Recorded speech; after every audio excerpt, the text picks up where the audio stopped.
A poor virgin noticed symptoms everyone ignored, and in the wild mountains, that mistake could cost a child his life.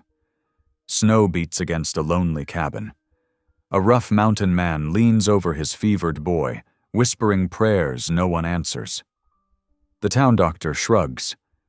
"Just a cold," he says. But the girl with the quiet eyes sees something no one else will.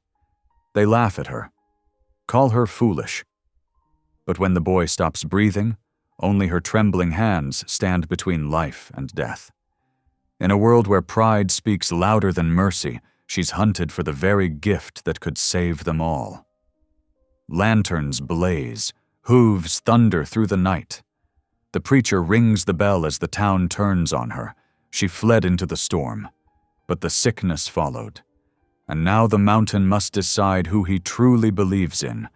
Will faith and courage be enough to save the innocent? Or will a good woman freeze forgotten while the truth dies with her? Drop a comment below and share which part of the world you're tuning in from today. If you enjoy stories like this, don't forget to subscribe for more. The late afternoon sun cast long shadows across Esperanza Creek's muddy main street as Mary Ellen Briggs adjusted the heavy basket on her arm. The woven handle had worn smooth from her weekly 5-mile walks into town, carrying whatever she could sell. Fresh butter wrapped in cheesecloth, dried herbs tied with twine, and sometimes eggs when her hens were laying well. The general store's bell jingled as she pushed open the worn wooden door. Warm air thick with the smell of coffee beans and leather goods wrapped around her like a familiar blanket. Mr. Peterson, the shopkeeper, barely glanced up from his ledger as she set her basket on the counter. "Afternoon, Miss Briggs," he mumbled, not meeting her eyes. She'd learned to expect such treatment. Folk thought her peculiar, living alone in her parents' old cabin and spending more time with plants than people. The whispers followed her like shadows. 2 women browsing calico prints turned their heads together, voices dropping to a harsh whisper. "That's the Briggs girl, still unmarried at her age. Heard she talks to her herb garden like they're people," the other woman added with a sniff. "Simple, if you ask me." Mary Ellen's cheeks warmed, but she kept her head high as she arranged her goods on the counter. The Lord knew her heart, and that was enough. She'd learned young that being poor and fatherless meant bearing others' judgment with grace. The store's door creaked open again, bringing with it a blast of mountain air and the heavy tread of boots. Mary Ellen looked up to see Elias Hollis filling the doorway, his broad shoulders nearly touching both sides of the frame. His young son, Jacob, pressed close to his leg, small face half hidden in his father's coat. Something about the boy's stance made Mary Ellen's trained eye linger. Jacob's breathing seemed labored, each inhale a visible effort that lifted his thin shoulders. When he coughed, a wet, rattling sound, she noticed the strange bluish tint to his lips.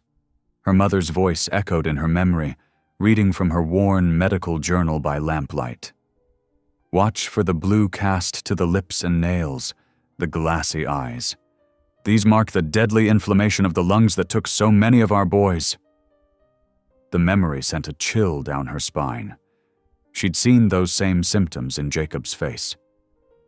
Elias approached the counter, nodding curtly to Mr. Peterson. "Need supplies," he said, voice as rough as mountain granite. "Flour, coffee, ammunition." While the shopkeeper gathered the items, Mary Ellen gathered her courage. Her mother had always said that speaking truth with love was a Christian duty, even when others might scoff. "Mr. Hollis," she said softly, stepping closer. "Begging your pardon, but I couldn't help but notice your boy's cough." Elias's weather-worn face turned toward her, eyes sharp as a hawk's. He said nothing, but his silence wasn't unkind, just waiting. "My mother was a nurse in the war," she continued, her voice steady despite her racing heart. "She taught me about illness signs, your Jacob's symptoms. They remind me of a dangerous inflammation she once treated. There's an herb tea that might help." "Much obliged, miss," Elias cut in, touching the brim of his hat. But his eyes had already shifted away, dismissing her words as easily as everyone else did. He took Jacob's small hand and led him towards the door, the boy's cough echoing behind them. "Now see here, Miss Briggs," came a sharp voice from the corner. Dr. Matthews, the town physician, had been warming himself by the pot-bellied stove. He straightened his vest with obvious irritation. "We can't have you frightening folks with your primitive notions about medicine. Leave the doctoring to those who've studied it properly." Mary Ellen's cheeks burned hotter, but she lifted her chin. "I meant no harm, doctor. Just trying to help." "Help?" He laughed, drawing snickers from the other customers. "With your weeds and grandmother's tales? I've told you before, these mountain folks need real medicine, not your farm cures." Mary Ellen gathered her now empty basket, her hands trembling slightly. The few coins from her sales felt cold in her pocket as she stepped out into the gathering dusk. Snow had started falling, thick flakes catching in her shawl as she began the long walk home. The mountain path stretched before her, 5 miles of growing darkness and deepening snow. But it wasn't the cold that made her shoulders shake with silent tears. It was the memory of Jacob's breathing, the blue tinge that spoke of danger, and knowing that pride and prejudice might keep help from reaching him in time. "Lord," she whispered, her breath clouding in the winter air, "please don't let that child suffer because people won't listen to a simple farm girl. Show me how to help, even if they think me foolish." The snow fell harder as she trudged onward, each step taking her further from town but closer to home. The gathering dark matched her heavy heart, but she refused to let despair take root. Her mother had always said that God's wisdom often came through unexpected vessels, even a poor girl who talked to plants. Above her, the mountains loomed black against the pewter sky, their jagged peaks disappearing into low clouds. Somewhere up there, in a lonely cabin, a sick boy struggled for breath while his father trusted in the wrong kind of strength. Mary Ellen pulled her shawl tighter and walked on, praying with each step that the Lord would make a way where pride had built its walls. The familiar silhouette of her cabin finally emerged through the swirling snow. Its weathered logs and sagging porch might look humble to others, but to her it was a sanctuary where healing plants dried from the rafters and her mother's medical journal waited like a trusted friend. Tonight, she would read it again by lamplight, searching for anything that might help Jacob. If only she could find a way to make them listen. Setting her basket down by the door, Mary Ellen paused to brush snow from her skirts. The wind carried the distant howl of a wolf, reminding her that in these mountains, danger came in many forms. Some, like winter storms and predators, were honest in their threat. Others, like pride and prejudice, worked their harm more quietly but just as surely. She struck a match to light her lamp, its warm glow pushing back the darkness. Outside, the snow continued to fall, adding another layer of white to a world that seemed determined to bury both tracks and truth. But Mary Ellen knew that sometimes the Lord planted seeds of change in the coldest seasons, waiting for the right moment to let them grow. The mountain wind howled like a wounded animal as Elias Hollis guided his horse up the snowy trail toward home. Jacob slumped against his chest, each breath a raspy whistle that cut deeper than the cold. Night was falling fast, bringing with it a darkness that matched the fear growing in Elias's heart. "Almost there, son," he murmured, though the words felt hollow in his throat. The cabin's outline finally emerged through the swirling snow, a dark shape against the white-blanketed pines. Their home had never looked so far away as it did tonight, with Jacob burning like a coal against his chest. Inside, Elias lifted his boy onto the narrow bed, his rough hands gentle as he stripped off Jacob's wet clothes. The child's skin felt like hot iron beneath his touch. "Pa," Jacob whispered, his eyes glassy and unfocused. "Can't breathe right?" "Hush now." Elias struck a match with trembling fingers, lighting the oil lamp. Its glow revealed what he'd been afraid to see. Jacob's lips had turned an even darker blue than before, and his neck seemed swollen beneath the jaw. The sight sent a spike of pure terror through Elias's heart. He tried everything he knew. Steam from the kettle, a spoonful of whiskey to ease the cough. Cool, cloths on the forehead. But as the night wore on, Jacob's breathing grew more labored, each inhale a desperate fight for air. The boy thrashed in his fever dreams, calling for his mama, a cry that reopened wounds Elias thought had long since scarred over. Dawn found him pacing the cabin floor, his son's wheezing breaths counting out the minutes like a broken clock. When Jacob's lips started turning purple, something in Elias snapped. He'd lost his Sarah to childbirth because he'd waited too long. He wouldn't lose their son the same way. "Hold on, Jacob," he whispered, wrapping the boy in every blanket they owned. "We're going to find help." The storm had strengthened overnight, thick snow falling in near horizontal sheets. Elias saddled his horse with numb fingers, trying not to think about the treacherous mountain trail that lay between them and town. He lifted Jacob into the saddle, cradling him close, and urged the horse forward into the white wall of snow. The ride down was a nightmare of blind turns and hidden drop-offs. His horse picked its way carefully, but every stumble sent Elias's heart into his throat. Jacob barely stirred, his small body radiating heat despite the bitter cold around them. It took 3 hours to reach town. 3 hours of constant prayer, though Elias hadn't spoken to God since Sarah died. The doctor's house stood dark and quiet, but Elias's pounding on the door brought lights flickering to life inside. Dr. Matthews appeared in his nightshirt, irritation plain on his face. "Do you know what time it is, Hollis?" "My boy," Elias managed through chattering teeth. "He's burning up, can't hardly breathe." The doctor's examination was quick and dismissive. "Plain pneumonia," he declared, measuring dark liquid into a bottle. "Nothing more. Give him this tonic every 4 hours. Keep him warm. He'll either fight it off or he won't." "But his throat," Elias started to protest. "I said it's pneumonia," Dr. Matthews cut him off sharply. "Unless you've got a medical degree hidden up in that mountain cabin of yours." Elias took the bottle, his pride warring with his fear. The doctor's tone made it clear further argument would be useless.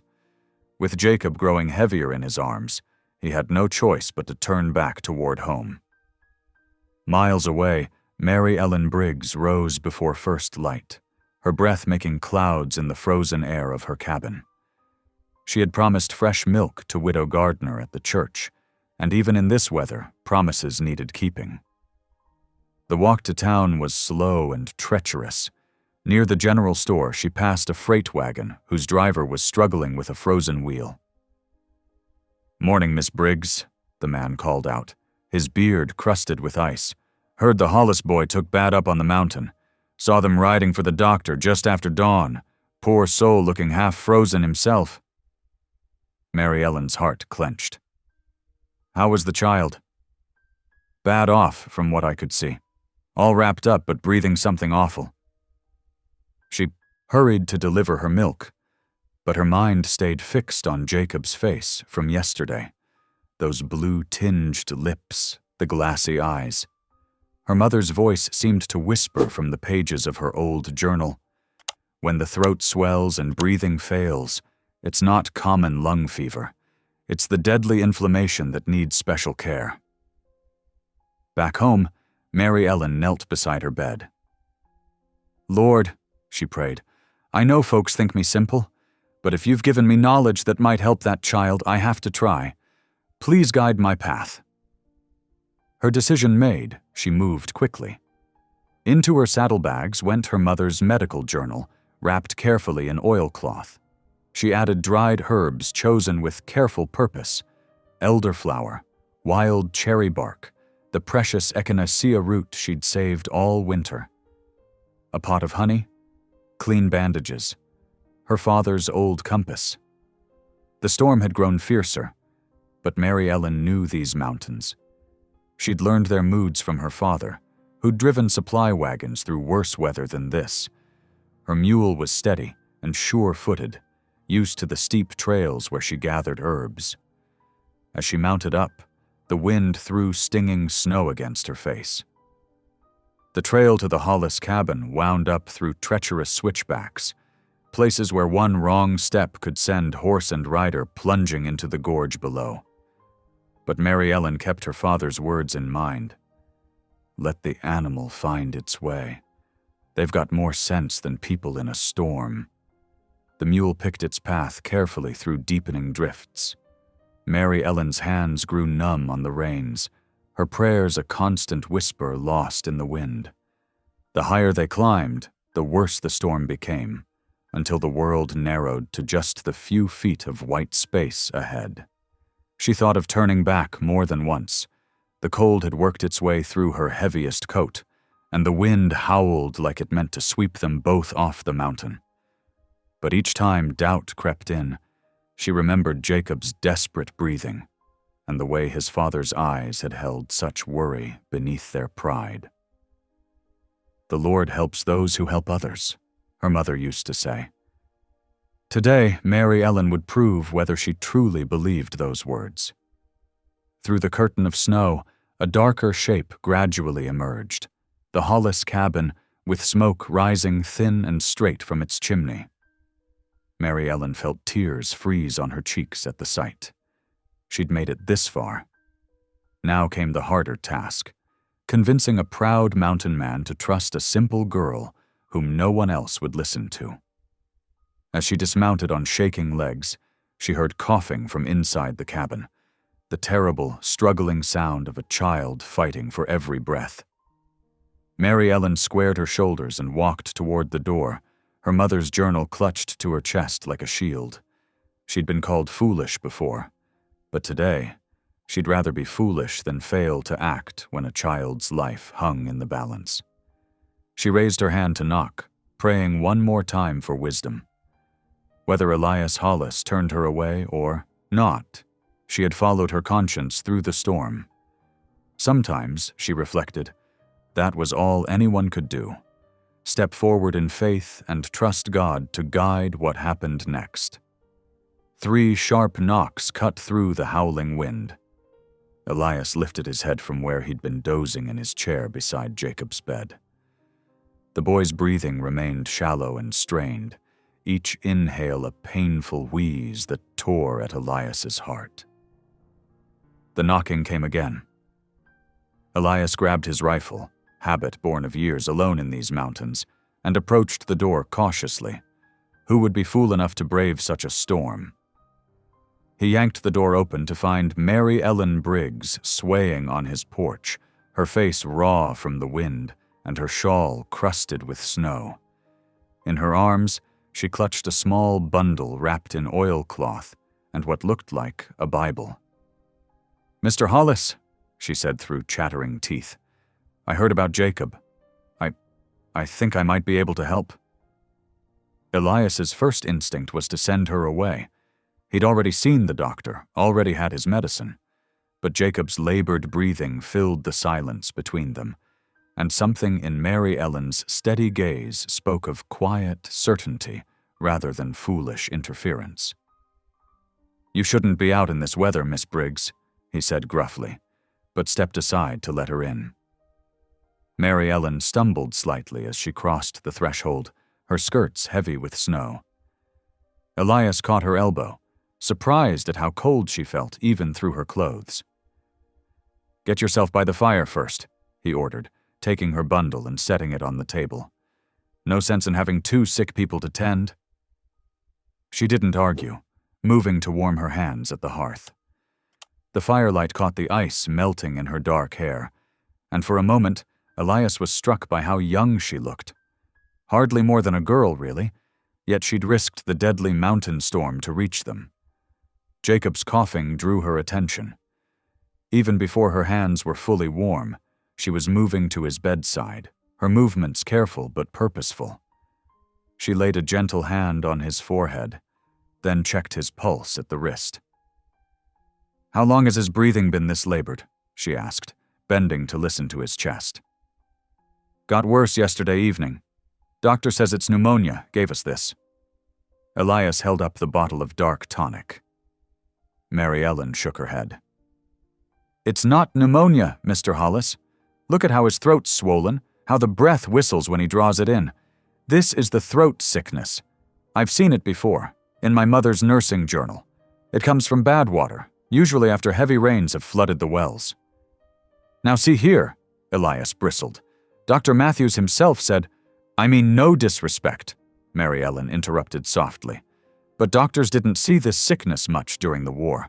My mother learned about it from an old Cherokee healer who saved half a regiment with her remedies. It's in her journal here." She retrieved the worn leather book from her bundle, handling it like something precious. Elias wanted to argue, to defend his pride in following the doctor's orders. But Jacob wheezed again, his small chest heaving with effort, and pride suddenly seemed a poor thing to stake a child's life on. "What do you propose?" he asked finally. Mary Ellen was already unpacking her herbs. "First, we need to bring down the swelling in his throat. I'll make a poultice with onions and honey. It draws out the infection. Then a tea of birch bark and wild cherry to ease his breathing." She moved with quiet efficiency, crushing dried herbs between her fingers, measuring honey into a pot of water. Elias found himself following her instructions without question, fetching fresh water, stoking the fire, helping to prop Jacob up so he could sip the tea. As the night deepened and the storm raged outside, they fell into an odd sort of partnership. Mary Ellen would check Jacob's fever, change the poultice, or give him more tea, while Elias kept the fire fed and heated water as needed. Between these tasks, they talked in low voices. "Lost my Sarah to childbed fever," Elias found himself saying as they sat by the fire. "Fought it for 3 days, but I was too proud to ride for help until it was too late. Been just me and Jacob ever since." Mary Ellen nodded, her eyes full of understanding rather than pity. "My mother died of consumption 2 winters ago. She caught it nursing soldiers during the war. That's where she kept this journal. Father passed 6 months later. Some said from grief, but I think his heart just wore out from driving supply wagons through the mountains all those years." "That's why you know these trails so well?" "Yes. He taught me how to read the weather, how to let the animal find its path in a storm." She smiled faintly. "People in town think me strange for it. A girl knowing such things." "People can be fools," Elias said quietly, surprising himself with the words. The wind howled louder, rattling the cabin's windows. Snow had drifted halfway up the panes, glowing faintly in the lamplight. Mary Ellen rose to check on Jacob again, her movements sure despite her obvious exhaustion. "His fever's dropping," she reported, relief clear in her voice. "The swelling in his throat is better too. Listen, his breathing's easier." Elias leaned close to his son's face. The terrible whistling sound had indeed softened to something more natural. Jacob's skin felt cooler under his hand, and the boy's rest seemed peaceful rather than the fevered tossing of before. "How did you know?" he asked, turning to Mary Ellen. "About this sickness? About the well water?" She ducked her head, embarrassed. "I notice things is all. The way the spring rains flooded the lower valley, how the well water's been tasting strange lately. When I saw Jacob in town yesterday, his symptoms matched what my mother described in her journal exactly. I couldn't just do nothing, even if folks think me simple for believing in such remedies. Dawn was beginning to lighten this eastern sky, though the storm still swirled outside.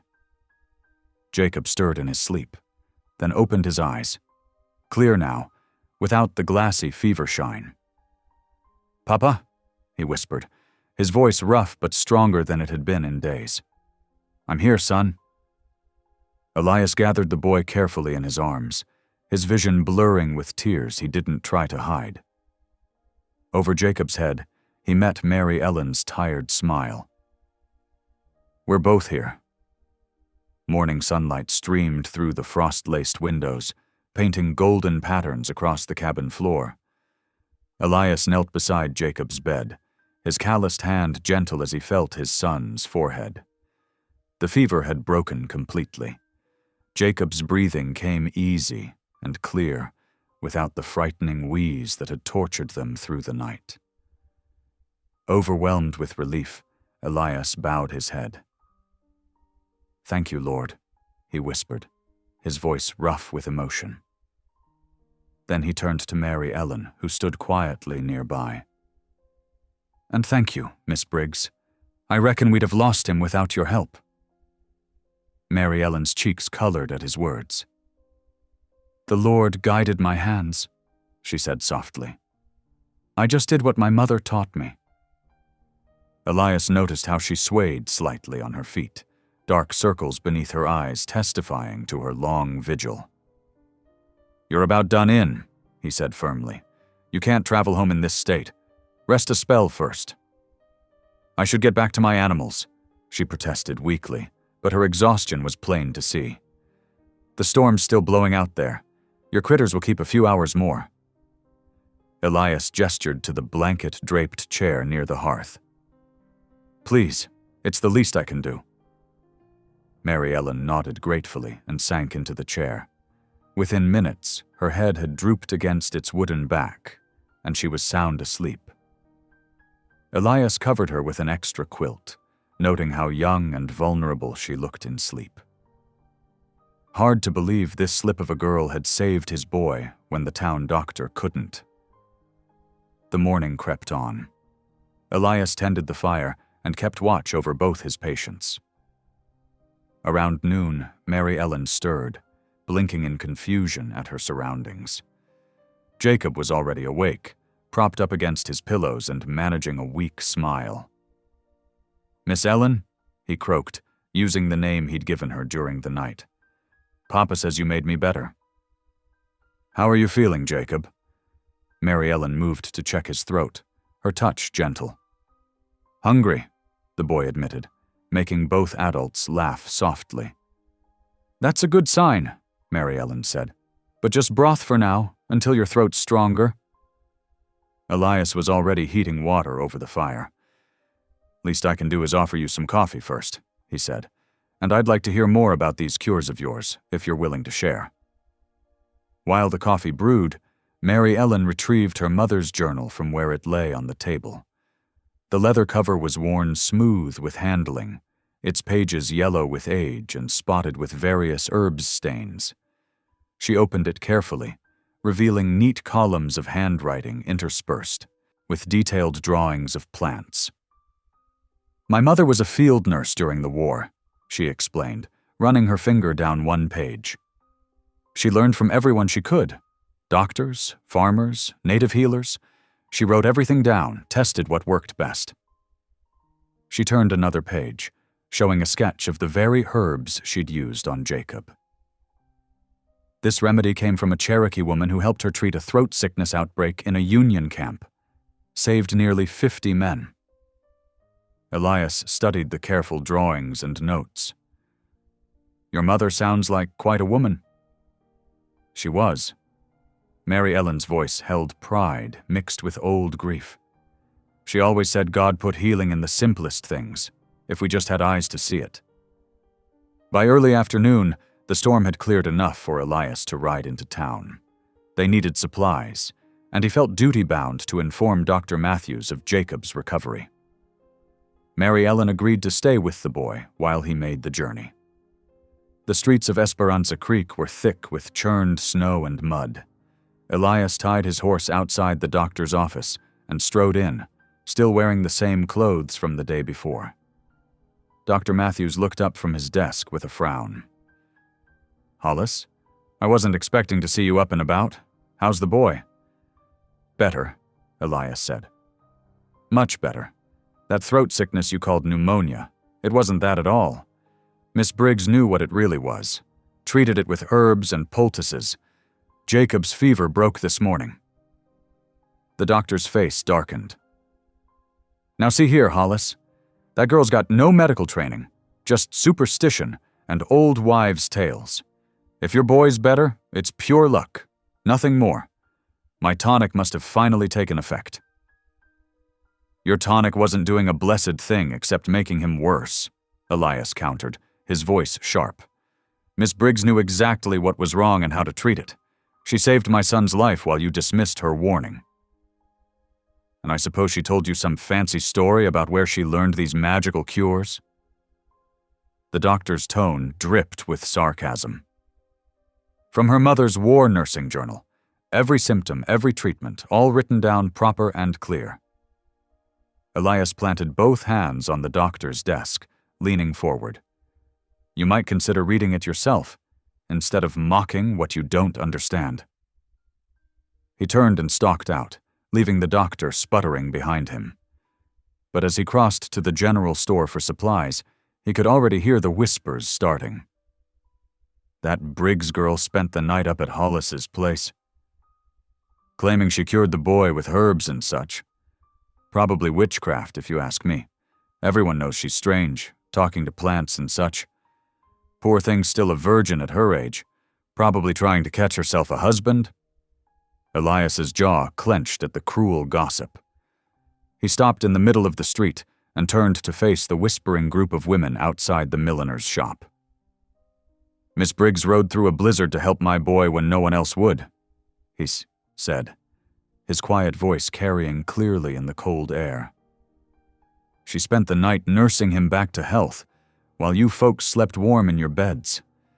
If you've got nothing better to do than spread lies about a kind-hearted girl who saved my son's life, then may the Lord have mercy on your souls." The women fell silent, shamefaced, but Elias knew the damage was already done. Gossip spread faster than wildfire in a small town like Esperanza Creek, and it burned just as hot. Back at the cabin, he found Jacob sitting up in bed, listening intently as Mary Ellen read to him from her mother's journal.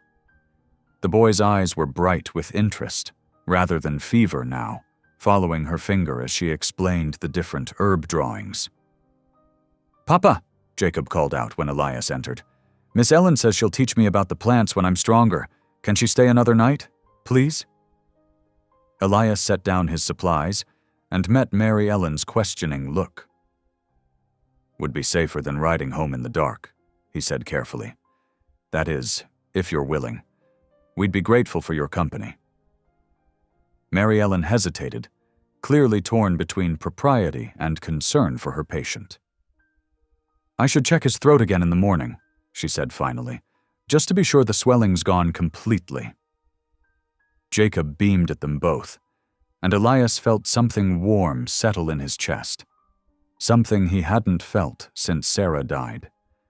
It wasn't just that Mary Ellen had saved his son.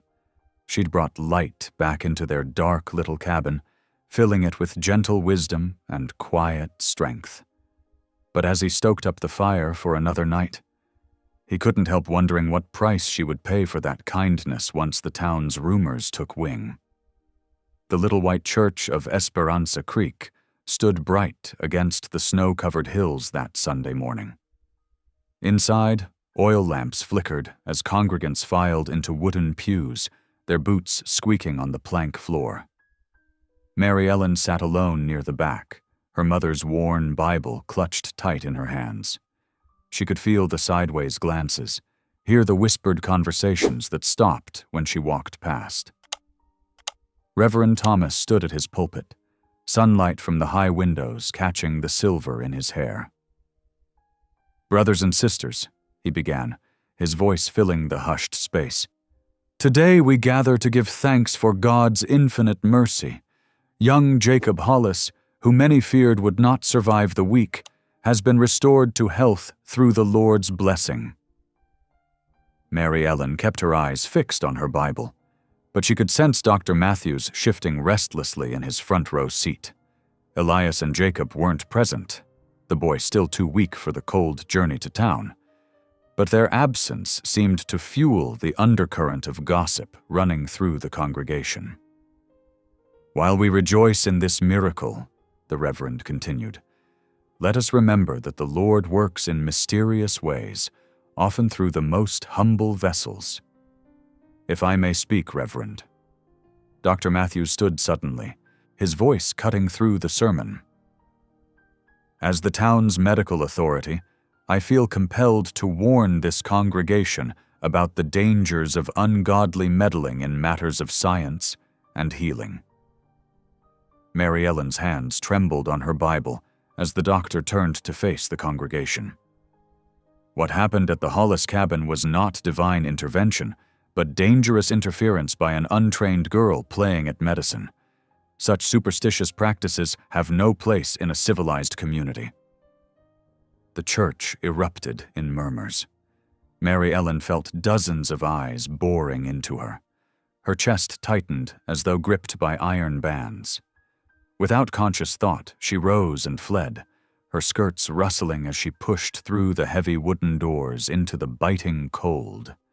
Behind her, she heard the doctor's voice rise again, but it was drowned out by the sound of a chair scraping back violently. Through tear-blurred eyes, she glimpsed Elias Hollis, who must have just arrived, storming toward the pulpit, his face dark with fury. "You pompous fool!" Elias growled, closing the distance to Dr. Matthews in 3 long strides. "My boy would be dead if not for her superstitious practices." His right hand clenched into a fist, drawing back. "Now hold on there, Elias." Sheriff Tully appeared between them, his badge catching the lamplight. "This is a house of God. Take it outside if you've got to quarrel." Elias's chest heaved as he glared at the doctor over the sheriff's shoulder. "The only ungodly thing here is a man of medicine too proud to admit when he's wrong." He spun on his heel and strode out, leaving shocked silence in his wake. Mary Ellen had made it halfway down the snowy street when she heard boots crunching behind her. "Miss Briggs," Elias called out, "wait." She slowed but didn't turn, wiping quickly at her tears. "Mr. Hollis, I'm sorry if I've caused trouble for you and Jacob. Perhaps it would be best if I—" "Don't apologize." He caught up to her, his breath making clouds in the cold air. "You've got nothing to be sorry for. But I'm worried about you, with all this talk going around." "I'll be fine," she insisted, though her voice wavered. "I'm used to people not understanding." "This is different." Elias's tone was grave. "Dr. Matthews has influence here, and wounded pride makes men dangerous. I don't like the thought of you alone out at your farm with all this brewing." Mary Ellen finally looked up at him, noting the genuine concern in his weathered face. "What are you suggesting?" "Stay at my cabin, just until this dies down. Jacob still needs looking after, and you'll be safer there than isolated on your own property." "Mr. Hollis!" She stepped back, scandalized. "I couldn't possibly. The gossip would only get worse." "Better gossip than genuine harm coming to you." His eyes met hers steadily. "I've got a proper loft, plenty of quilts. Jacob would be overjoyed to have you there, and I'd rest easier knowing you were safe." Heavy snowflakes began falling around, them catching in Mary Ellen's dark hair.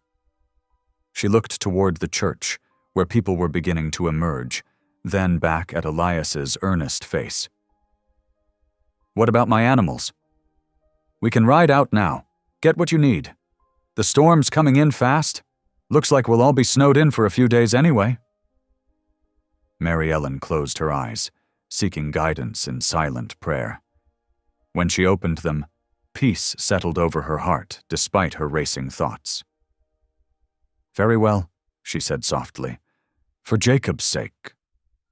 They rode to her small farm as the snow thickened, quickly gathering her milk cow, some chickens, and essential belongings. By the time they reached Elias's cabin, the storm was howling in earnest. Jacob's face lit up when he saw Mary Ellen return, and she felt a warmth that had nothing to do with the crackling fire.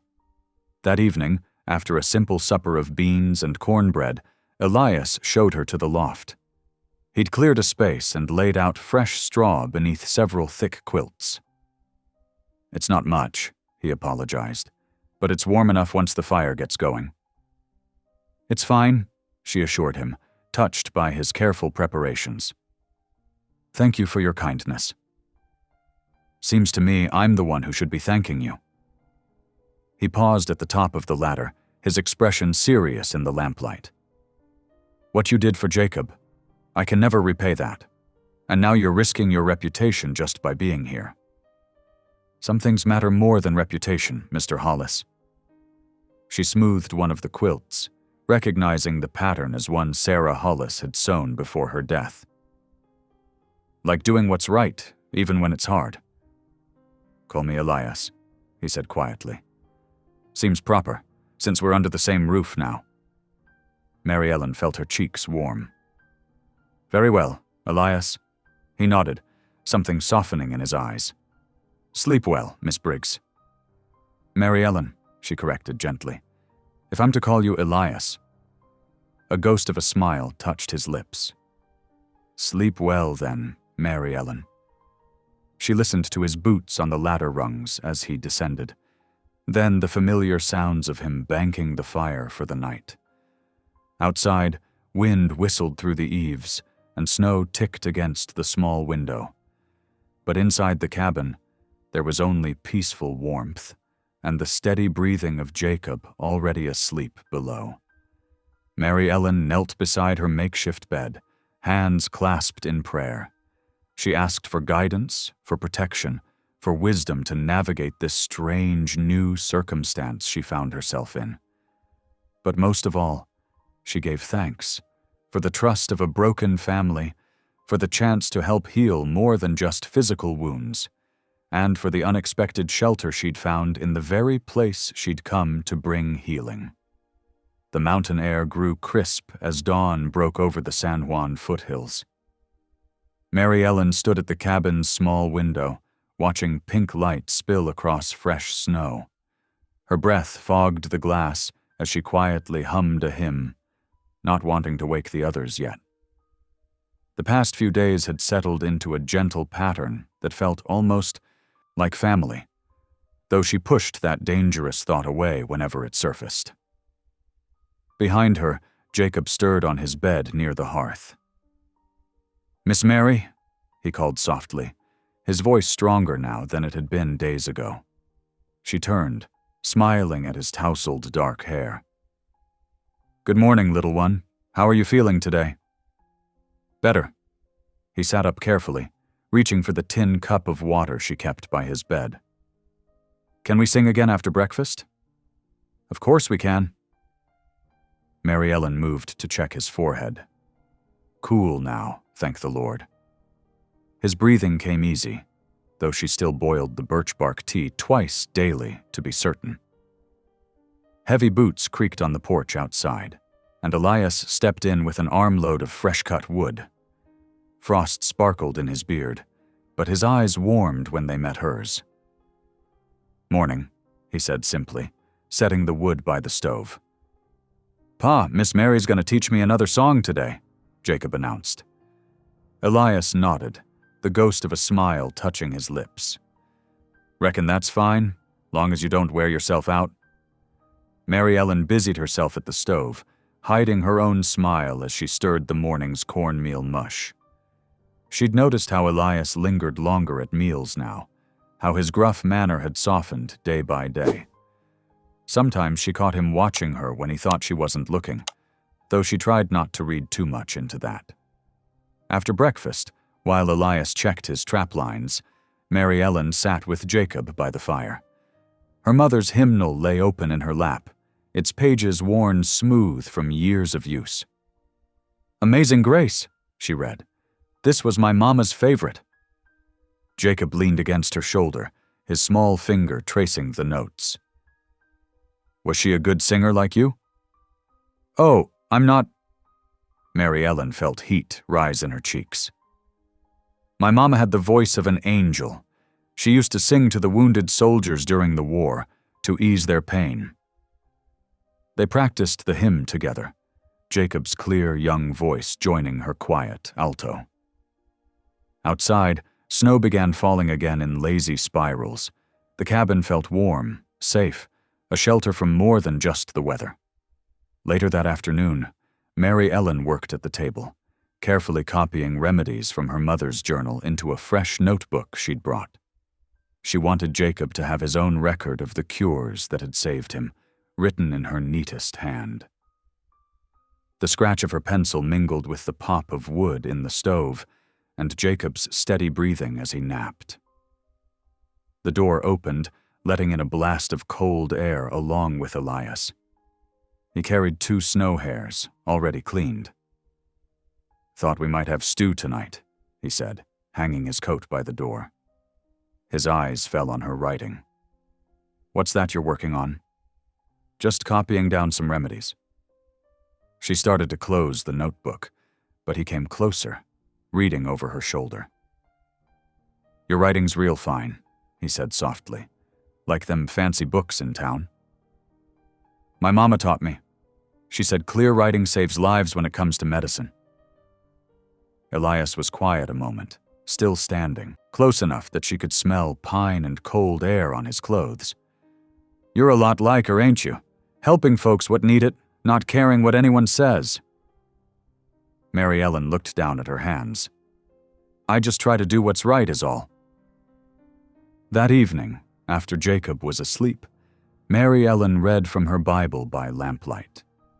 The familiar words of Psalms brought comfort, though her thoughts kept straying to the man sitting across the room, whittling a small wooden horse for his son.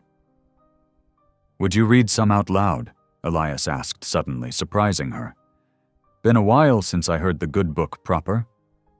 She began reading, her voice soft in the fire-lit cabin. When she glanced up partway through, she saw tears glinting in Elias's eyes, though he quickly looked away. Something shifted in her heart then, seeing this strong man moved by God's word. But even as peace grew within the cabin's walls, darkness brewed in town.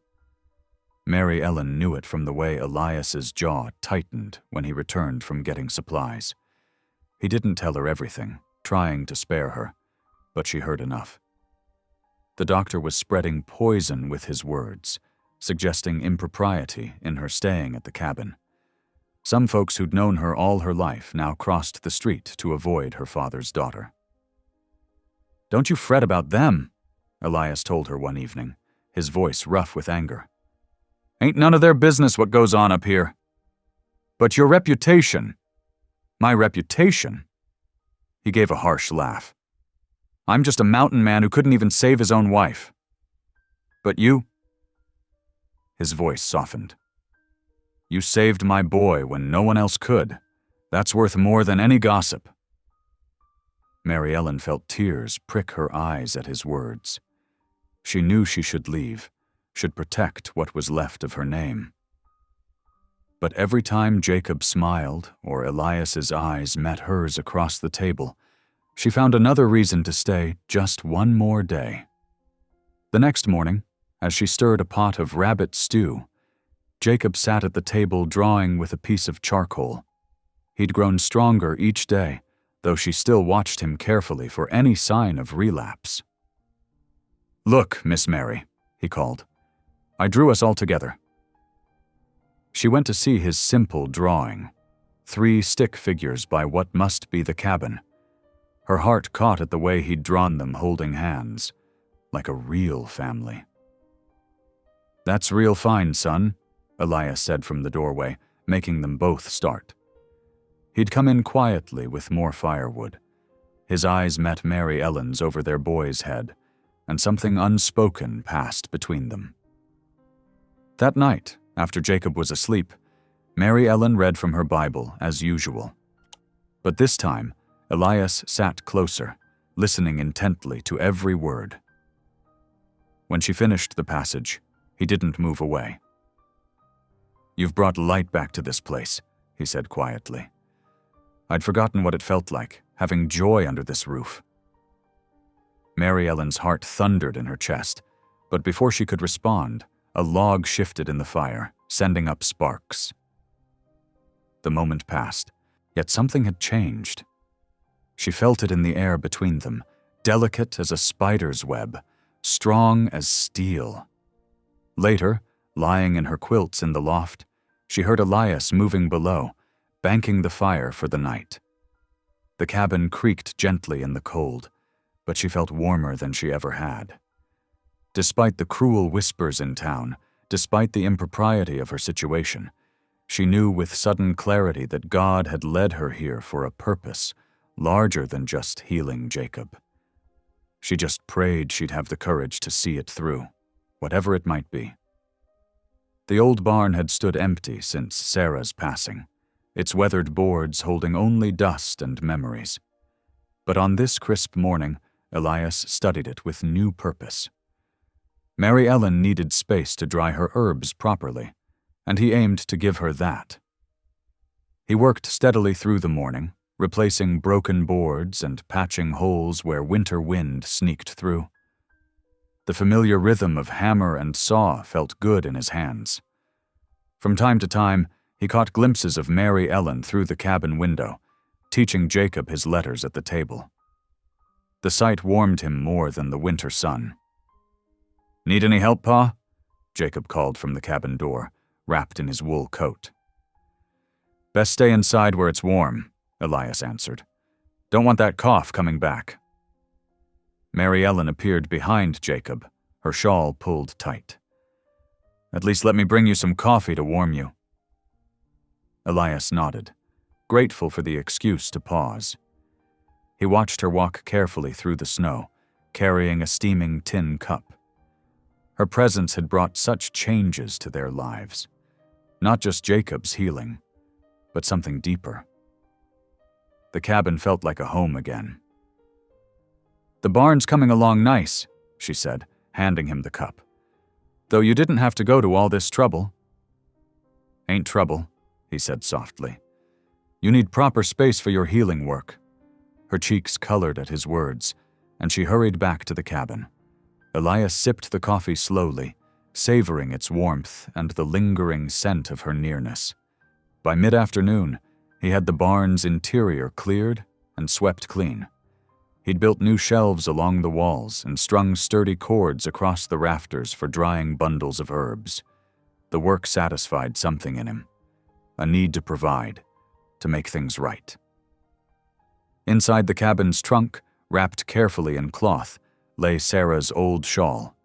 He'd kept it these years, unable to part with it but paining to see it. Now, watching Jacob show Mary Ellen his writing practice, Elias knew what to do with it. "Jacob," he called, "come here, son."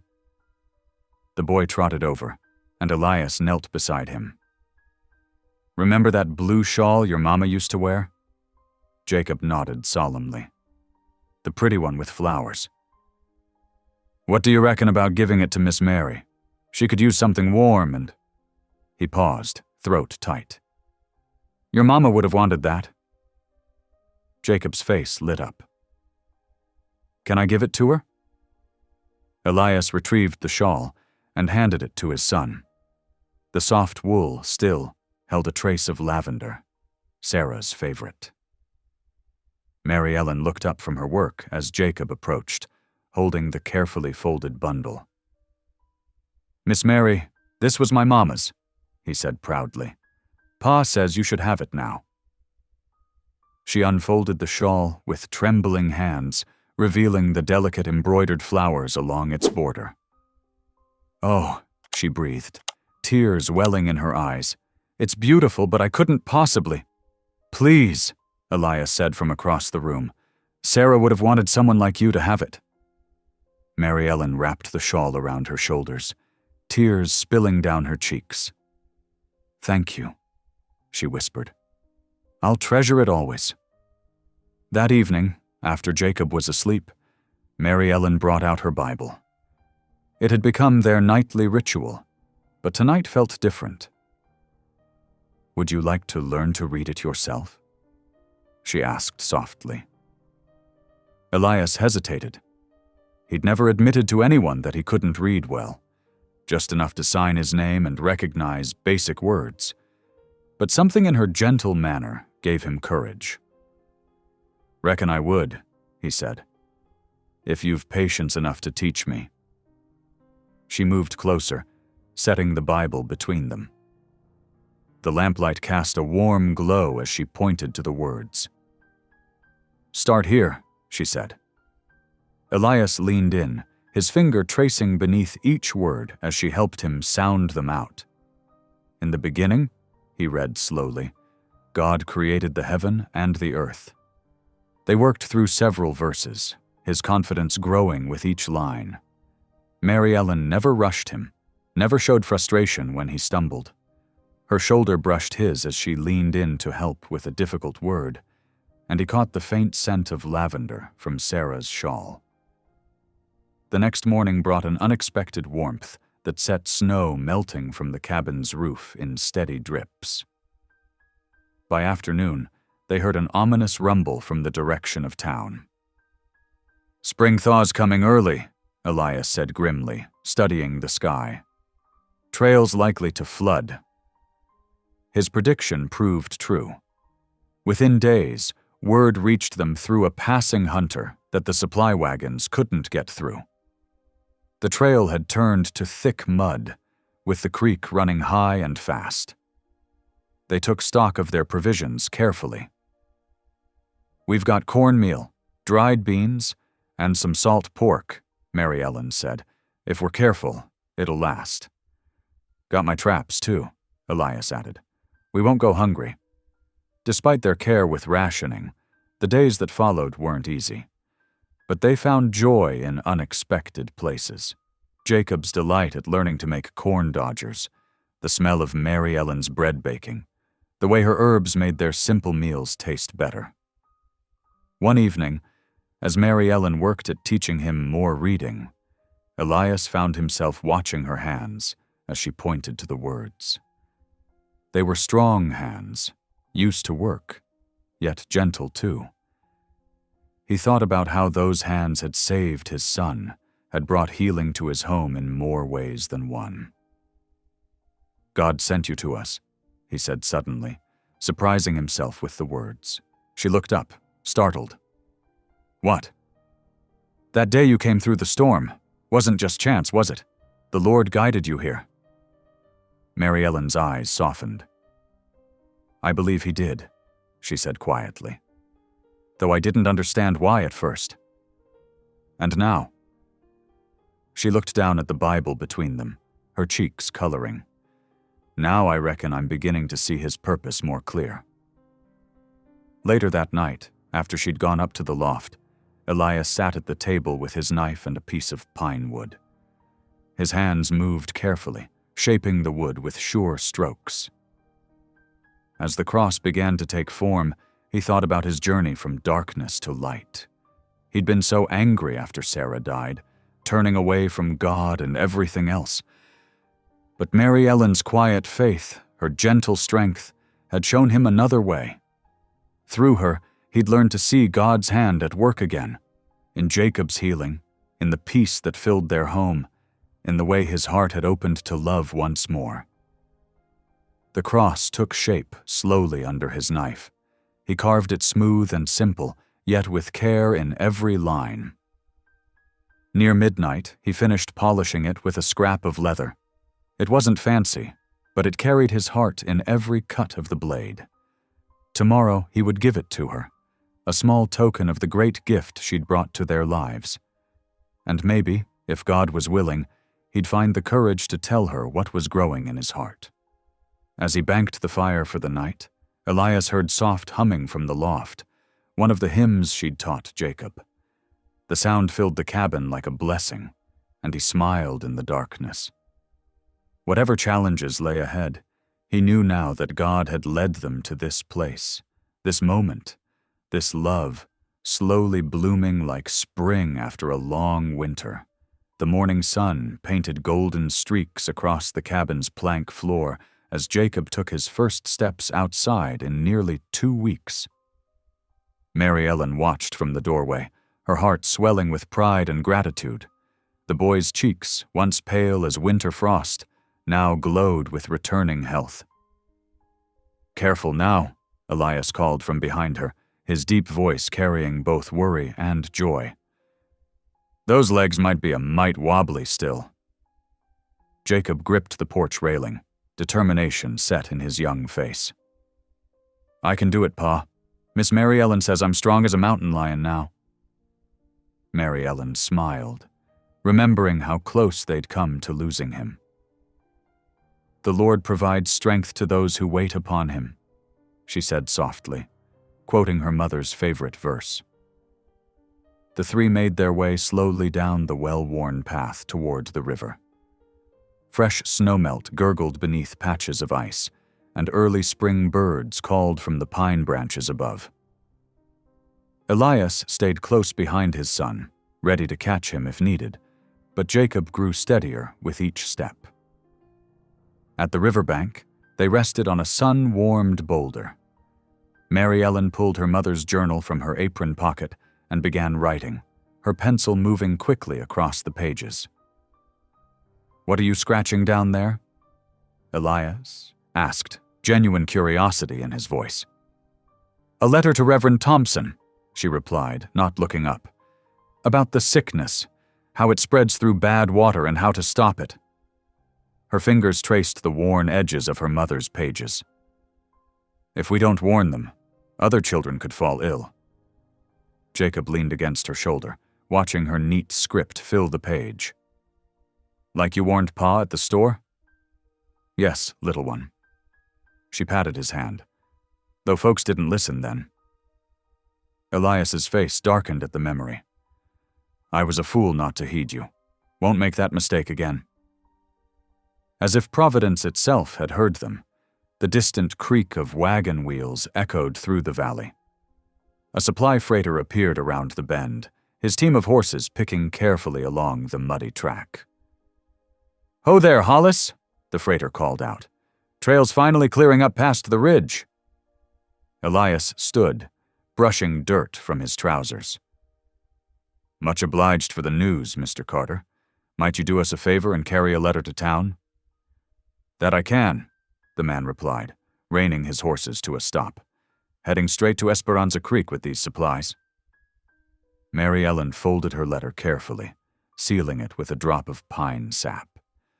She'd written everything she knew about the throat sickness, its signs, the danger of contaminated wells, and the herbs that helped fight it.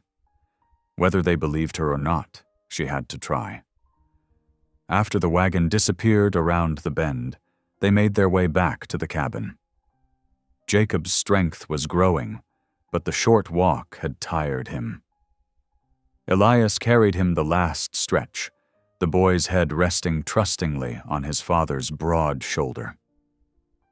That evening, as Jacob slept peacefully in his bed, Elias and Mary Ellen sat before the hearth. The fire cast dancing shadows on the walls, and through the window the first stars began to appear. "Been doing some hard thinking," Elias said finally, his voice rough with emotion. "About you staying here." Mary Ellen's hands stilled in her lap. "The snow's nearly gone now. I should return to my place soon, before folks talk more than they already do." "Let them talk." Elias turned to face her, his eyes reflecting the firelight. "I'm asking you to stay, not as a guest, but as family." A blush crept up Mary Ellen's neck, and her heart beat faster. "Mr. Hollis—" "Elias," he corrected gently. "After all we've been through, reckon you can use my Christian name." She took a deep breath, steadying herself. "Elias, this is a mighty serious matter. one that needs prayer and careful consideration. Already prayed on it plenty, he admitted. Watching you with Jacob, seeing your faith in action, it's opened my eyes to things I'd forgotten, things I'd lost faith in. Mary Ellen looked down at her worn Bible, thinking of all the nights they'd spent reading together, his finger following the words as she taught him. We should both pray on it, she said softly. Let the Lord guide our hearts. Elias nodded, understanding in his eyes. Standing, he walked to the door and looked out into the night. Come see this, he called after a moment. Mary Ellen joined him on the porch. Above them, ribbons of green and purple light danced across the star-filled sky, the northern lights painting God's glory across the heavens. Never seen them so bright, she whispered in awe. Elias turned to her, his face serious in the ethereal light. Mary Ellen, I make you this promise under God's own sky. I'll never doubt your wisdom again. Never question the gifts He's given you. His voice grew husky with emotion. You brought life back to this cabin, brought faith back to my heart. They stood in comfortable silence, watching the lights shimmer above the mountains. In the cabin behind them, Jacob coughed once in his sleep, but it was the clean, healing sound of recovery, not the desperate gasps that had brought them together. Mary Ellen felt peace settle over her like a warm blanket. Whether the town believed her letter or not, whether they called her healer or fraud, she knew she'd done right by following God's leading that snowy night to the Hollis cabin. The freighter's wagon must have reached town by now, she thought, delivering her careful warnings about the well water and the throat sickness. Some would listen, perhaps, while others would scoff. But like the northern lights above, truth had its own way of shining through darkness. Look, Elias said softly, pointing to where Jacob stood in his nightshirt at the cabin door, rubbing his eyes. The sky's on fire, the boy whispered in wonder. Mary Ellen held out her hand, and Jacob came to stand between them, his small fingers warm in hers. Together, they watched God's light dance across the heavens, 3 hearts beating in the quiet promise of tomorrow. The mountain spring teased with warmth one day and bitter cold the next. 3 days after Mary Ellen's letter reached town, dark clouds gathered again over the peaks, promising more snow despite the recent thaw. Inside the cabin, Mary Ellen stirred a pot of broth while Elias mended Jacob's boots by the fire. The peaceful rhythm they'd built felt as natural as breathing now, but that peace shattered when Jacob's first cough echoed through the cabin. It started as a small sound, just a tickle in his throat. Mary Ellen's head snapped up, her spine stiffening. By noon, the cough had deepened into something raw and desperate. It's different this time, she whispered, pressing her palm to Jacob's forehead. The boy's skin burned against her hand, and his neck looked swollen, worse than before. When he tried to speak, no sound came out. Elias paced the floor, his boots marking a worried path. Could be the old sickness coming back. Mary Ellen shook her head, dread settling in her stomach like a stone. No, this is something else, something worse. She recognized the symptoms from her mother's journal, the gray patches in Jacob's throat, the way his breathing whistled. Diphtheria, she said, softly, the word itself a prayer for mercy. I'm getting the doctor. Elias grabbed his coat. Real doctor this time, not just... He stopped, shame crossing his face. I'm sorry, I didn't mean... Go, Mary Ellen urged, already gathering herbs. Ride fast. The hours crawled by like wounded things. Mary Ellen sat beside Jacob's bed, bathing his face with cool cloths, trying to ease his labored breathing. She read psalms aloud, her voice steady even as her hands trembled. Outside, the wind picked up, carrying the first flakes of new snow. Near sunset, hoofbeats approached, more than one horse. Mary Ellen looked up from her prayers as the door burst open. The town doctor swept in, followed by Elias and a man wearing a marshal's badge. "Step away from the boy," the marshal ordered, his hand resting on his gun belt. Mary Ellen rose slowly, confusion clouding her face. "I don't understand." "You understand well enough," the doctor cut in, his voice sharp with accusation. "First you feed him herbs that make him sick, then heal him to win his father's trust. Now you've poisoned him again to keep Elias dependent on you, a common trick among your kind." "My kind?" Mary Ellen's voice shook. "I'm trying to save him. It's diphtheria. It's spreading through the valley. The well water—" "Silence," the doctor began unpacking his bag. "Marshal, remove this woman. She's clearly deranged, speaking of imaginary diseases." Mary Ellen turned to Elias, who stood in the doorway, snow melting on his shoulders. "Elias, please. You know I'd never harm Jacob. You saw how I nursed him before." But Elias's face had gone hard, doubt creeping into his eyes. "If you've hurt my boy—" "The tracks lead back to her cabin," the marshal said. "Found her herb garden there, plenty of poisonous plants growing wild. And now the boy's sick again, right when Hollis was talking marriage." Mary Ellen's heart cracked. She looked at Jacob, his small face twisted in pain as he struggled for air. "The gray patches in his throat. Look for yourself.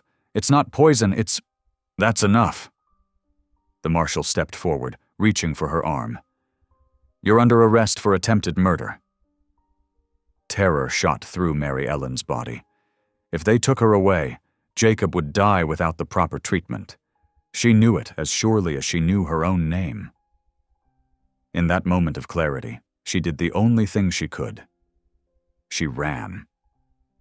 She ducked under the marshal's grasp and bolted through the door into the swirling snow. Behind her she heard shouts and the thunder of boots on the porch. But Mary Ellen had grown up in these mountains. She knew every tree, every shadow. The wind cut through her thin dress as she ran. She clutched her mother's Bible and pulled Jacob's gifted shawl tighter around her shoulders, the only things she'd managed to grab. Branches whipped at her face, thorns tore at her skirts, but she didn't slow down. "Stop!" The marshal's voice carried through the trees. "Stop, or I'll shoot!" Mary. Ellen's lungs burned as she pushed herself harder, veering off the trail into deeper forest.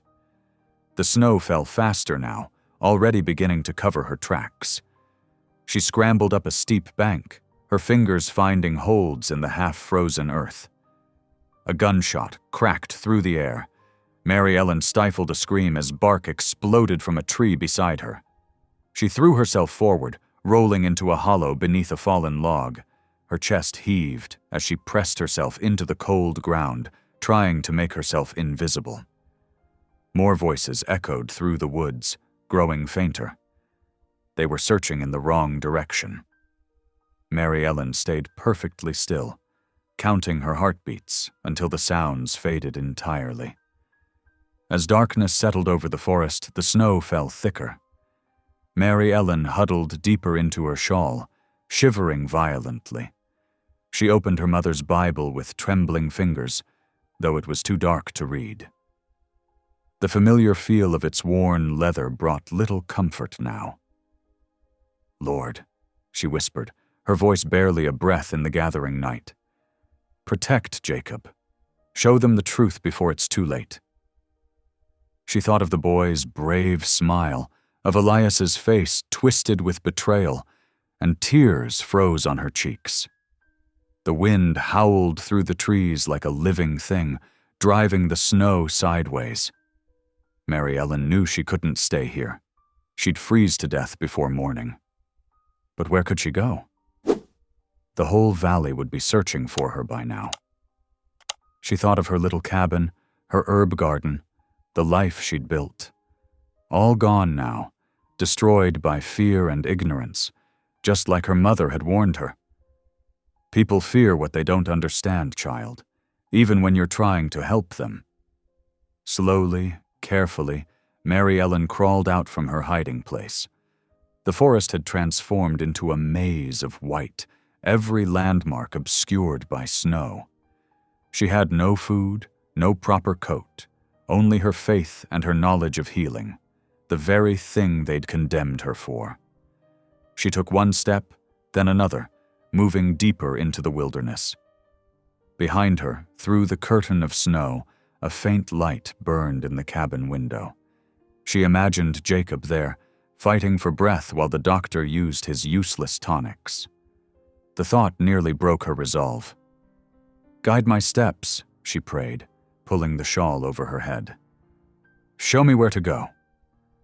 The snow swallowed her tracks as she walked, erasing all evidence of her passing.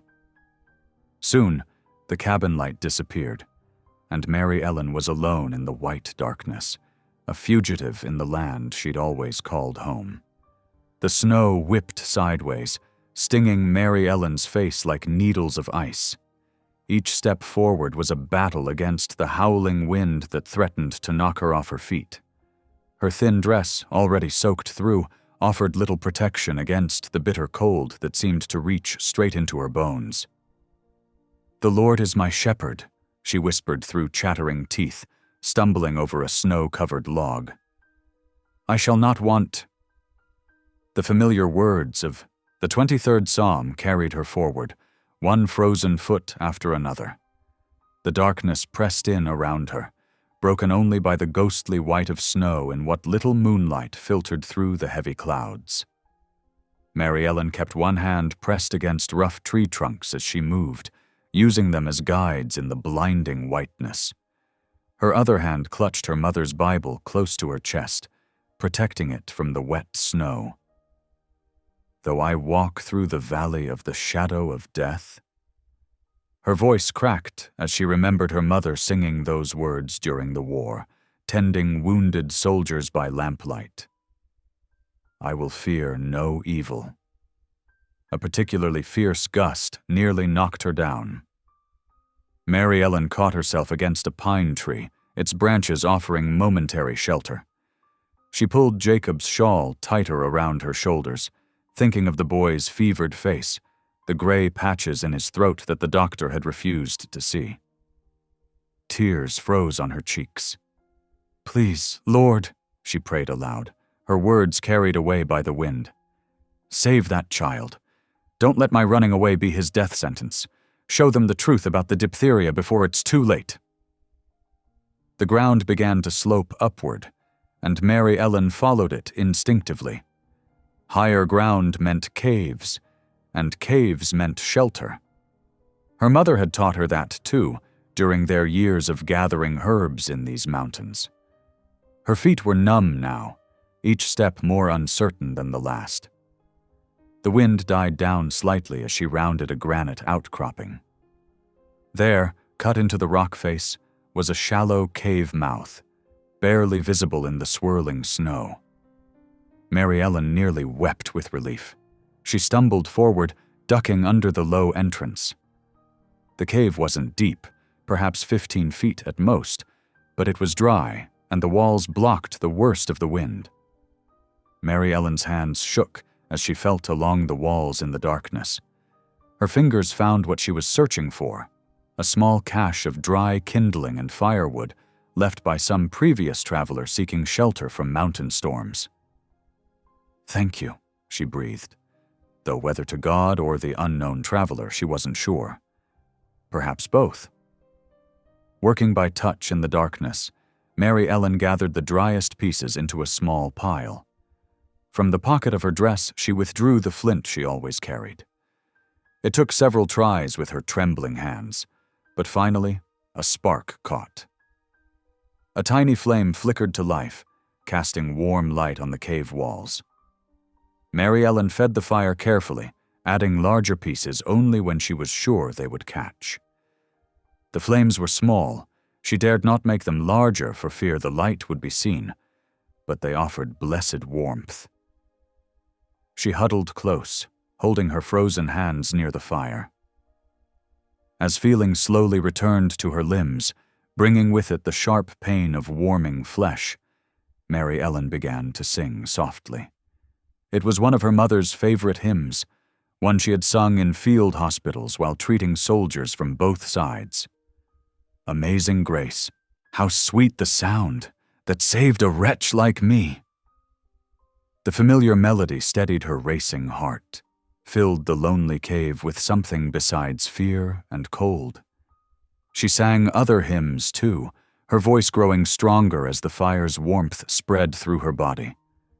The songs were prayers and memories both, connecting her to all the strong women in her family who had faced darkness with nothing but faith to light their way.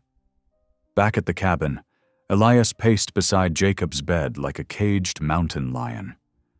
The boy's breathing had grown worse, each intake of air a desperate wheeze.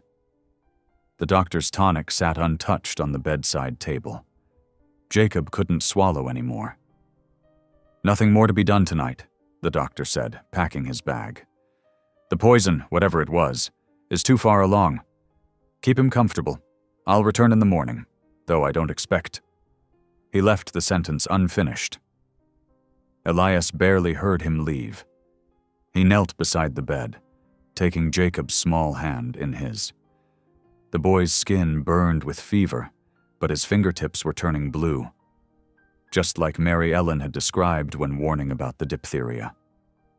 Mary Ellen. Her name hit him like a physical blow.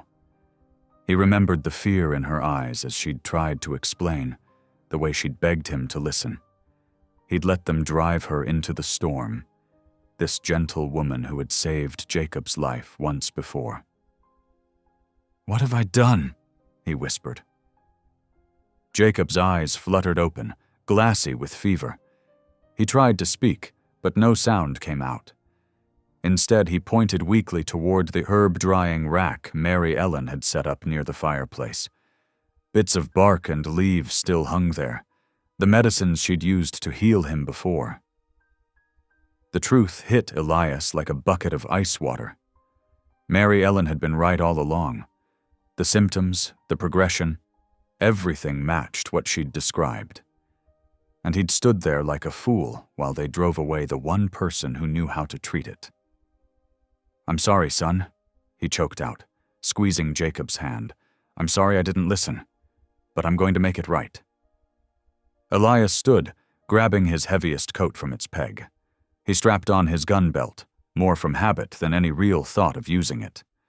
From a chest near the door, he pulled out warm blankets and dry clothes. Mary Ellen would need them when he found her. The marshal had left hours ago, saying no one could track in this storm anyway. But Elias knew these mountains better than any lawman. He'd tracked wounded elk through worse weather than this. He lit his best storm lantern and checked its oil. Outside, the snow was falling so thick he could barely see the barn. No matter. He wasn't waiting until morning. "Hold on, Jacob," he said, tucking another blanket around his son. "I'm going to find her. I'm going to bring her back." The barn was dark and cold as Elias saddled his most sure-footed horse. The animal seemed to sense his urgency, standing quietly as he tightened the cinch and secured the lantern to the saddle. "Lord," Elias prayed as he mounted up, the words feeling strange in his mouth after so many years of silence. "I know I haven't talked to you much since Sarah died, but please help me find her. Help me make this right." The storm hit them full force as they left the barn. Snow stung Elias's face, and the wind tried to tear the reins from his hands. The lantern's light made a small golden circle in the swirling white, barely illuminating the ground at the horse's feet. For hours, they pushed through the storm. Elias let the horse pick its way carefully along the ridge, trusting its instincts more than his own in the whiteout conditions. The cold crept through his heavy coat, but he barely noticed it. His mind was filled with memories of Mary Ellen's gentle voice reading scripture, her patient hands tending to Jacob, the way she'd looked at him across the firelight with such pure trust in her eyes. Trust he'd betrayed. Near midnight, the horse suddenly stopped, pawing at the snow. Elias raised the lantern, its light catching something in the fresh powder. Footprints, small, barely visible before the storm filled them in. A woman's boots, heading up toward the granite cliffs. "Good boy," Elias murmured to the horse, relief flooding through him. "Show me where she went." They followed the faint trail slowly, Elias's heart pounding harder with each step. The footprints grew more erratic, showing where Mary Ellen had stumbled in the deep snow. She couldn't have gone much further in this cold. She had to be close. "Mary Ellen," he called into the howling wind. "Mary Ellen, can you hear me?" The storm swallowed his voice, but Elias kept calling. She was out here somewhere, alone in the darkness, and this time, he would listen. A faint glow caught Elias's eye, so dim he almost missed it through the whirling snow. He pulled the horse to a stop, squinting into the darkness. There, barely visible against the cliff face, was the entrance to a small cave. His heart leaped when he saw wisps of smoke curling from the opening. "Mary Ellen," he called again, his voice hoarse from shouting into the storm. "Mary Ellen, are you there?" No answer came, but the horse moved forward eagerly, sensing shelter. Elias dismounted at the cave entrance, holding the lantern high. The weak firelight inside revealed a crumpled form huddled against the far wall. "Oh no," he breathed, rushing forward. "No, please." Mary Ellen lay curled on her side, her shawl pulled tight around her shoulders. Her skin was pale as milk, her lips tinged blue with cold. For one horrible moment, Elias thought he was too late. Then he saw her chest rise with a shallow breath. "Mary Ellen," he choked out, gathering her in his arms. Her skin felt like ice. "I'm here, I'm so sorry, please wake up." Her eyelids fluttered at the sound of his voice. "Elias," she whispered, her words slurred with cold. "Jacob needs help." Even half frozen and barely conscious, her first thought was for his son. Shame and tenderness twisted in Elias's chest as he quickly shrugged out of his heavy coat and wrapped it around her. "I know," he said, tears burning his eyes as he pulled her close. "You were right all along. I should have listened. I'm so sorry I doubted you." She stirred weakly in his arms. "Not your fault. The doctor didn't understand." Her voice drifted off as her head lolled against his chest. "Stay with me," Elias pleaded, rubbing her arms through the coat. "Tell me what Jacob needs. How do we help him?" Mary Ellen's eyes opened slightly. "Boiled vinegar," she murmured. "Steam helps the throat open. But most important," she drew a shuddering breath, "prayer, not fear. Fear makes the heart weak." Elias nodded, his throat tight. "I'll do exactly what you say. But first we need to get you home." He scooped her up, cradling her against his chest. She felt as light as a child in his arms. "Can you hold on if I put you on the horse?" "Think so," she whispered. Then, so softly he almost missed it. "Knew you'd come?" The simple faith in those words nearly broke him. He carried her out to where the horse waited, somehow managing to mount while keeping her secure in his arms. He arranged her sideways across the saddle in front of him, making sure she was wrapped tightly in his coat. "Hold on," he murmured, gathering the reins in one hand while keeping the other arm locked around her. "Just hold on." The journey back seemed to take forever. Elias whispered prayers with every step the horse took, thanking God for helping him find her, begging him to keep her alive. He could feel Mary Ellen's heartbeat against his chest, too fast, too weak, but still fighting. "Almost there," he kept telling her, though he wasn't sure she could hear him anymore. "Stay with me, Mary Ellen. Jacob needs you. I need you." Finally, blessedly, the storm began to break. The wind died down, and the heavy snowfall thinned to scattered flakes. Through gaps in the clouds, stars peeked out, casting dim light on the fresh-fallen snow, as if God himself were lighting their way home. The cabin came into view just as the eastern sky began to lighten. Smoke still rose from the chimney, a good sign that Jacob had kept breathing. Elias dismounted carefully, lifting Mary Ellen down with him. She stirred slightly as he carried her inside. "Jacob?" she asked, her voice barely audible. "Right here," Elias assured her as he shouldered open the door. "We're home." The cabin was warm, thank God. Jacob lay in his bed where Elias had left him, his breathing still labored but his eyes alert. They widened when he saw Mary Ellen in his father's arms. Elias laid her gently on the cot near the fireplace. "Jacob needs help," he told her, pulling off her frozen boots and replacing them with warm, dry socks. "Tell me what to do. I'm listening now." Mary Ellen's color was slowly returning in the cabin's warmth. "Vinegar," she said, her voice stronger. "Boil it, with water, equal parts. Let him breathe the steam." Elias moved quickly to the kitchen shelf where he kept a jug of vinegar. He poured it into a pot with water and set it on the stove to boil. "What else?" "Prop him up," Mary Ellen instructed, pushing herself to sit despite her weakness. "Helps the throat drain. And pray. With him. Fear makes the body fight itself." Elias did as she said, arranging pillows behind Jacob so he could sit more upright. Then he pulled a chair between the two beds, reaching out to hold both their hands. Mary Ellen's fingers were finally beginning to warm in his grip. "I don't know many prayers," he admitted roughly. Mary Ellen squeezed his hand. "Just talk to him, like a father." Elias closed his eyes, feeling tears slip down his cheeks.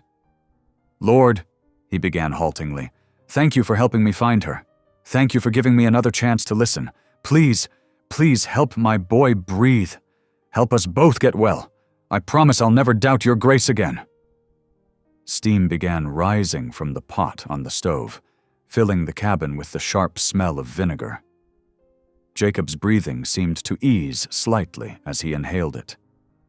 Mary Ellen nodded in approval, though her eyes were heavy with exhaustion. "Rest now," Elias told her, tucking another blanket around her shoulders. "I'll keep watch." She shook her head stubbornly. "Need to check his throat." "You can barely keep your eyes open," Elias said firmly. "Tell me what to look for. I'll do it." A ghost of a smile touched her blue-tinged lips. "Finally learned to listen." "Too late," he said bitterly. "No." Her cold fingers tightened on his. "Right on time. God's time." Through the rest of the night, Elias followed Mary Ellen's quiet instructions. He kept the vinegar steam going, checked Jacob's throat for swelling, and most importantly, prayed.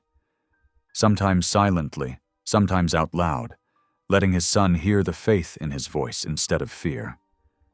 Slowly, incredibly, Jacob's breathing grew easier. The terrible whistling sound faded, and his skin lost its bluish tinge. By dawn, he was sleeping peacefully, his breath coming deep and regular. Mary Ellen had finally drifted off as well, wrapped in blankets by the fire. Color had returned to her face, and her own breathing was strong and steady. Elias sat between them, holding their hands, watching the sunrise paint the cabin walls gold through the frost-covered windows. The storm had broken completely now. Fresh snow blanketed the world outside, pristine and peaceful in the morning light. But the real miracle, Elias knew, was here inside the cabin, in the sound of his son's clear breathing, in the warm grip of Mary Ellen's hand in his, in the way God had led him through darkness to find her. He looked down at her sleeping face, marveling at the faith that had never wavered, even when everyone doubted her, even when he had betrayed her trust. Yet here she was, having forgiven him without a second thought, still fighting to save his son's life even, while half-frozen herself. "Thank you," he whispered again, his heart too full for any other words. Outside, the rising sun turned the snow-covered mountains to gold, like God's own answer shining down on them all. The pounding on the cabin door came just after sunrise. Mary Ellen, still weak but recovering, sat up on her cot as Elias hurried to answer. A young boy stood on the porch, his horse lathered and panting behind him. "Please," the boy gasped. "You got to help. The sickness, it's everywhere now. Dr. Matthew's little girl can't breathe, and he's taken ill himself. Half the town's got the swelling." Elias glanced at Mary Ellen, who was already pushing herself to her feet. "The doctor?" she asked softly. "He's sick too?" The boy nodded frantically. "His daughter, Sarah. She's only 6. He says he was wrong about you. The whole town knows it now. Please, they sent me to beg you to come." Mary Ellen steadied herself against the wall. "We'll need herbs and clean water from the spring, not the well." Her voice was tired but determined. "Elias, can you ready the sled?" "You're barely strong enough to stand," Elias protested, moving to support her elbow. "People are dying," she said simply. "God didn't give me this knowledge to keep it to myself." Jacob watched from his bed, his own breathing finally easy and clear. "Pa, we got to help them, like Miss Mary helped me." Elias looked between them, then nodded. "I'll get the sled ready, but you're not going alone this time." They worked quickly, loading the sled with Mary Ellen's remaining herbs and several jugs of spring water. She wrapped her mother's medical journal carefully in oilcloth and tucked it into her apron pocket. Elias made sure Jacob was comfortable with enough wood and supplies, then hitched their strongest horse to the sled. "I'll be back to check on you tonight," he promised his son. "Keep the fire going and stay in bed." The descent to town was slow but steady. Mary Ellen sat wrapped in blankets among her supplies, while Elias guided the horse carefully down the snowy trail. By noon, they could see smoke rising from the town's chimneys in the valley below. As they approached the main street, people emerged from their homes and shops. But instead of the hostile stares Mary Ellen had faced before, she saw only desperation and hope in their faces. They parted silently to let the sled through, many nodding or touching their hats in respect. The sheriff met them outside the doctor's house.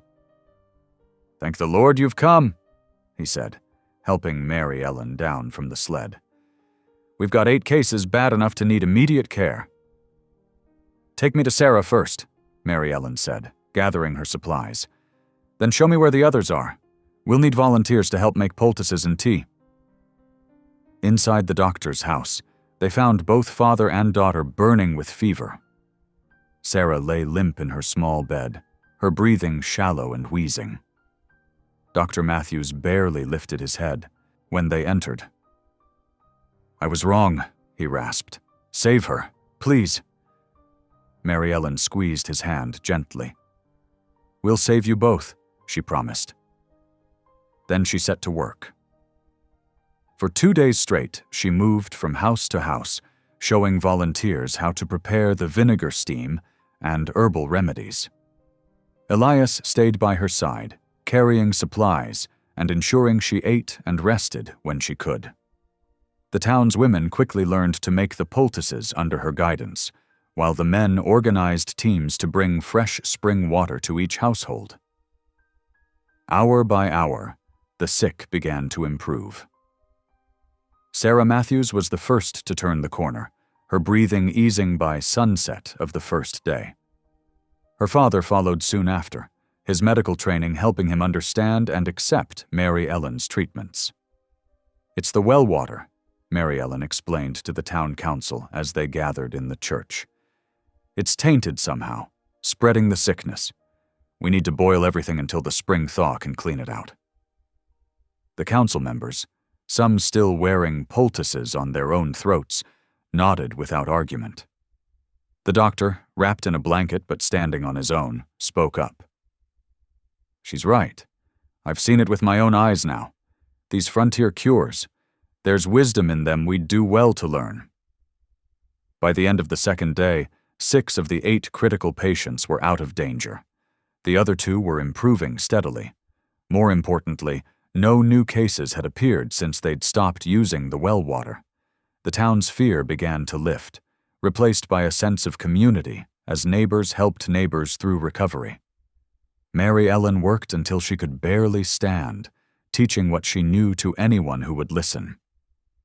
She showed them which herbs to gather come spring, how to recognize the early signs of throat swelling, and most importantly, how to trust in God's providence through the healing. "He gives us what we need," she told the women as they rolled bandages together. "Sometimes it comes in unexpected ways, but it always comes." The doctor's daughter Sarah followed Mary Ellen everywhere, clutching a small doll and watching with bright eyes as she tended to patients. "Papa says you're an angel," she announced matter-of-factly. Mary Ellen smiled, smoothing the girl's hair. "No, dear heart. Just a girl who listened to her mama's wisdom and God's guidance." As the sun set on the second day, the last critically ill patient's fever broke. The town breathed a collective sigh of relief.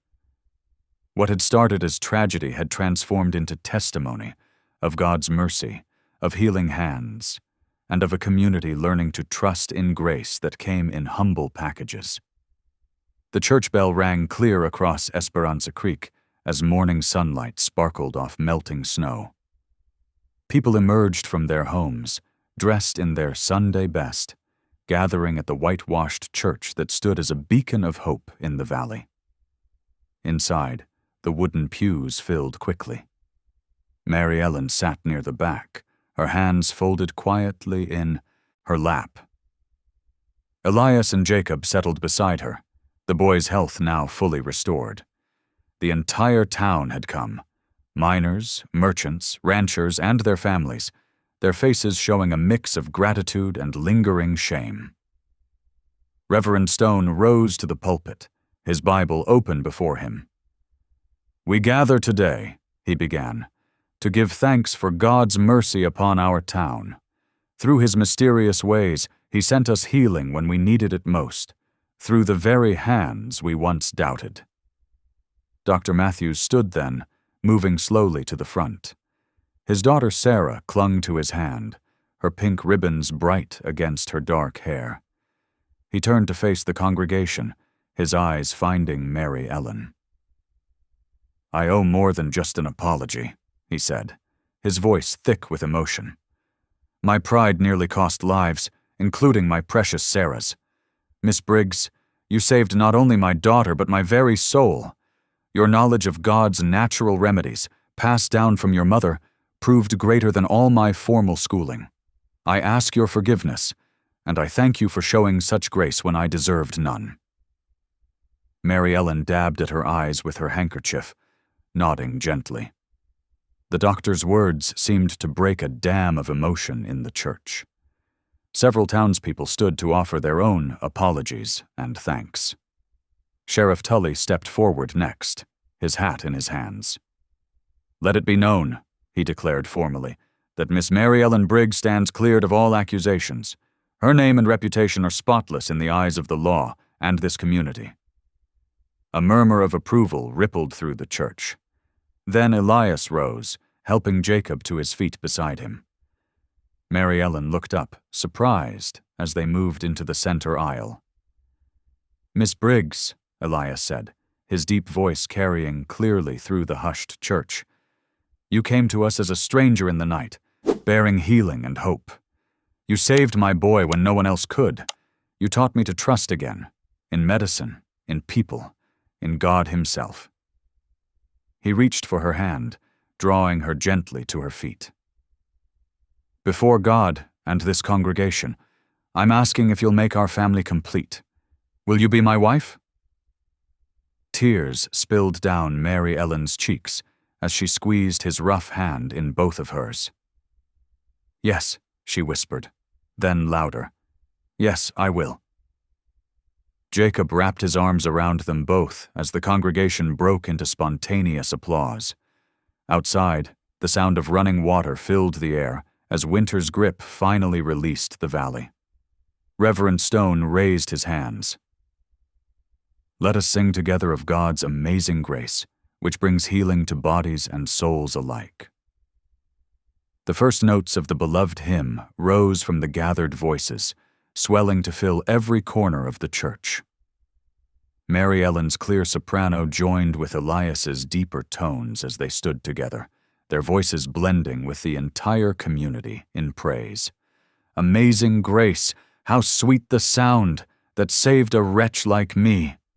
The music poured out through the open church doors, carrying across the town like a promise of new beginnings, while the last of winter's snow melted into spring. Spring swept through the valley like a painter's brush, dabbing wild flowers across the meadows and tender green buds on every branch. The morning of the wedding dawned clear and bright, with birdsong filling the air around the massive oak tree, where Mary Ellen had first noticed Elias and Jacob those months ago. Reverend Bell stood beneath the oak's spreading branches, his Bible open in his weathered hands. Townsfolk gathered in their Sunday best, whispering about how the bride had sewn her own dress from flour sacks, bleached white as snow. Mary Ellen wore a crown of mountain wildflowers, and Jacob proudly carried the rings on a small cushion his father had stitched. "The Lord works in mysterious ways," Reverend Bell began, his voice carrying across the gathered crowd.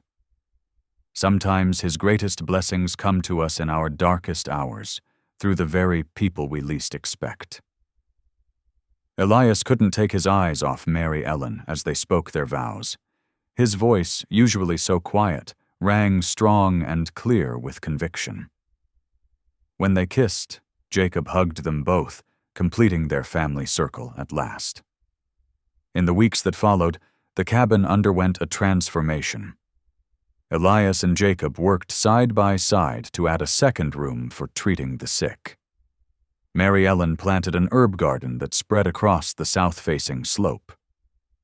Above the front door, they hung a freshly carved wooden sign that read, "Hollis and Briggs Healing Home, where God gives second chances." Word spread through the territory. Travelers began stopping by, not just for Mary Ellen's remedies, but for prayer and counsel too. Each morning, she would read from her mother's journal, teaching Jacob about healing plants and God's natural medicines. Every Sunday morning, Jacob took pride in ringing the church bell, its clear tones echoing through the valley like a song of redemption. As summer drew near, Mary Ellen and Elias sat together on their porch, watching the sun paint the western sky in shades of gold and pink. Jacob's laughter drifted up from where he played with the sheriff's children in the yard below. Elias took his wife's hand, his voice soft with emotion. "You didn't just save my son's life, you saved mine." Mary Ellen squeezed his fingers gently, her eyes bright with joy and certainty. "No, Elias," she whispered. "The Lord did." They sat in comfortable silence as the last rays of sunlight blessed the valley, their hearts and home restored by faith, forgiveness, and the healing power of love.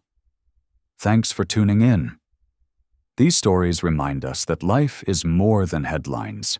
It's about heartlines. Subscribe if you want more moments that make you pause, feel, and reflect.